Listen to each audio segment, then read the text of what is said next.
কি হলো? তুমি যে ডাক্তারের কাছে গেছো এরকম করে মুখটা বসে আছো কেন? ডাক্তারের কাছে গেছি, ডাক্তার ওষুধ দিল না। কেন? বললো আপনার কি হয়েছে? আমি বললাম যেটা হয়েছে।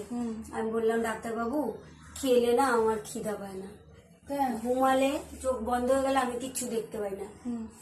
আর আপনার কাছে ওষুধ নিতে আসলাম, আপনি ওষুধও দিলেন না। কেন দিল না কেন? কি জানি, মনে হয় ডাক্তার ভালো দেখতে জানে না। বললে আমার কাছে কোনো ওষুধ নেই, আপনি বাড়ি যান। তাহলে মনটা খারাপ হয়ে গেল না? তুমি কিভাবে বলেছো ওরা? ভালো করে বলেছি, ডাক্তারবাবু খেলে খিদে পায় না, ঘুমালে দেখতে পাই না। খেলে খিদে পায় না এটা আবার কিরকম বলেছো? আমার যেটা হয় সেটাই বলেছি। খিদে পায় না, খেলে খিদে পায় না, খেলে খিদে পায় না। আমি খাচ্ছি, একটু পরে আমার আর খিদে পাচ্ছে না।